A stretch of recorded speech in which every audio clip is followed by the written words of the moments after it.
Welcome to another brief chapter on the life of Riley, his Liberty preparation.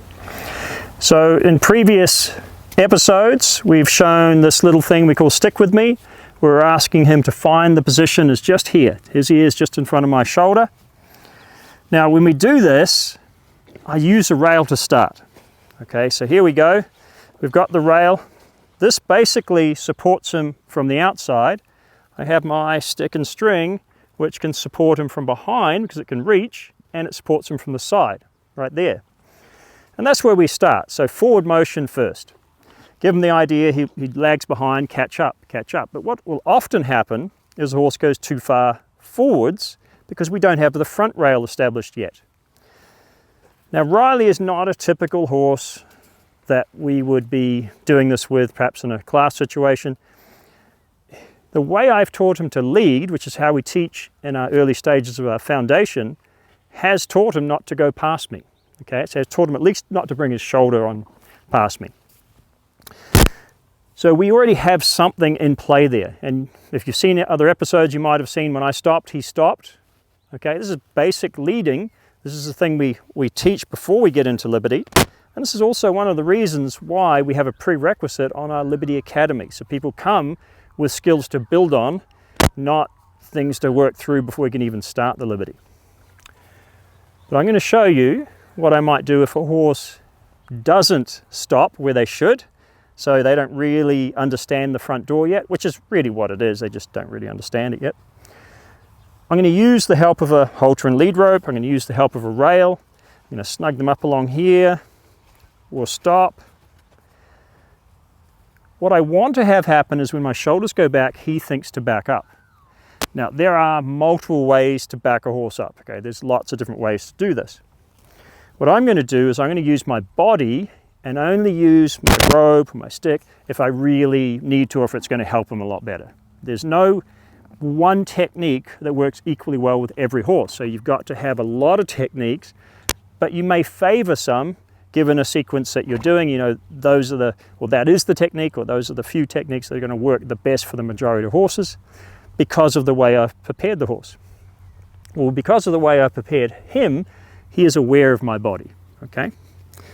So I'm not even going to be going forward. I'm not going to put him in the position to make the mistake first. What I'm going to do is teach him how to respond firstly, and then put him in a position which is slightly more challenging, but because we've already had that preparation, it'll be easy for him to find the right response. This is what we're hoping.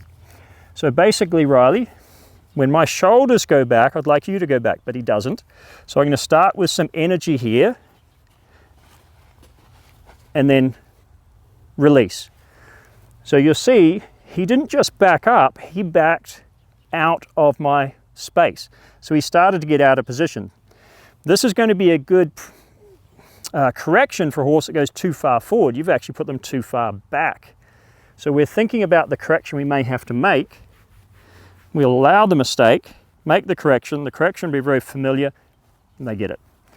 So same deal again, my shoulders go back, as I start going, putting energy here, and he's responsive to that energy. He's a hot-blooded sensitive horse, so he's happened to be a very friendly hot-blooded sensitive horse, but it's not a surprise that he is going to be pretty sensitive to that level of energy. So we go back a little bit. As I said, because of the way we've already taught him to lead, this shouldn't be a big deal. So he should have done exactly what he did there. It should have been understood for him. Okay, we're going to go forwards. Now this will make it harder. But you see I'm leaning forwards here a little bit, so when I swing my shoulders back, he gets a lot of signal from my body about what's expected of him. So it's not like I'm going forward and stopping real sharp and making it to where he has to stop sharp. What will tend to happen if you do that is they will either stop sharp and get back there if they know that well enough, but then get tentative about coming up into position, or because you put that pressure on so quick, they actually just blow straight through. Neither of which is the best outcome. So we try and put it on slow, take it off as quick as we can, but you see that pressure comes on slowly by the movement of my body. So let's just try that on the other side, Riley. Let's try this little turn around here where we go, oh, come up, my friend, come up. And then I go through your hind, that's it, well done.